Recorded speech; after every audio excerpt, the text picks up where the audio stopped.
Bonjour mon frère, bonjour ma sœur, j'espère que tu te portes bien.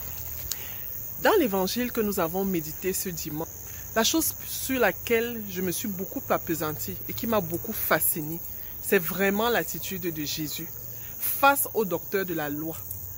Le docteur de la loi, on suppose que c'est quelqu'un qui est censé connaître la loi. Il a un doctorat en loi, donc il est censé maîtriser la loi. Mais il vient poser une question banale à Jésus dans le but de le mettre à l'épreuve. Et Jésus est bien conscient de ça. Si j'avais été à la place de Jésus, le docteur de la loi lui demande « Que puis-je faire pour parvenir, pour avoir la vie éternelle ?» Si j'avais été à la place de Jésus, sincèrement parlant, je ne suis pas sûr que je serais resté tranquille. J'aurais dit que c'est à toi de me poser la question. Au lieu que moi, il te pose la question, toi, tu me poses plutôt la question. Jésus reste calme. Qu'est-ce que Jésus fait? Jésus entre dans le jeu. Et après, Jésus lui dit, qu'est-ce qui est écrit dans la loi? Et le docteur de la loi répond, en connaissance de cause, tu aimeras le Seigneur ton Dieu de tout ton cœur, de toute ton âme, de toute ta force, et tu aimeras ton prochain comme toi-même. Jésus lui dit, ok, c'est bon, tu as compris, fais donc cela. Et le docteur appuie encore sur déranger. Il dit carrément à Jésus, qui est donc mon prochain? Tout ça, c'est dans le but de mettre Jésus à l'épreuve.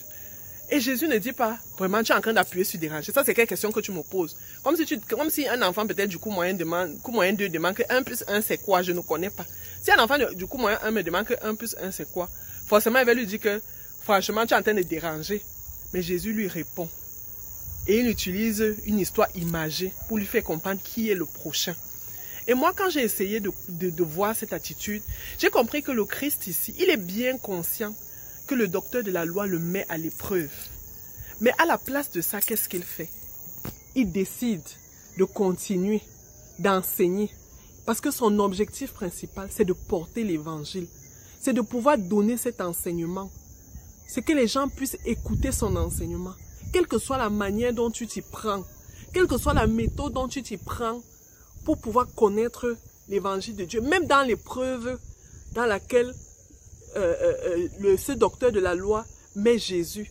Ça n'empêche pas à Jésus de lui donner l'enseignement, de lui donner son évangile. Parce qu'il veut que tous aient cette parole, qu'ils écoutent cette parole et qu'ils la mettent en pratique, comme on l'a dit dans la première lecture. Et je pense qu'ici, en réalité, le docteur de la loi se fait même le prochain de Jésus sans savoir, parce que Jésus l'enseigne. Jésus veut lui montrer un message plus profond que cette épreuve à laquelle il passe. C'est que même si tu es en train de me tenter, moi je t'aime et je te donnerai toujours cet enseignement. Alors aujourd'hui, c'est ce que je retiens de cet évangile. Même face aux adversités, laissons-nous conduire par le Christ. Laissons-nous conduire par l'Esprit Saint. Le serviteur n'est pas plus que son maître. Alors si Jésus l'a fait, toi aussi tu peux le faire. Face à l'adversité, ne te dérobe pas, ne résiste pas, mais trouve un moyen de porter l'évangile comme le Christ l'a fait. Je te souhaite un bon dimanche.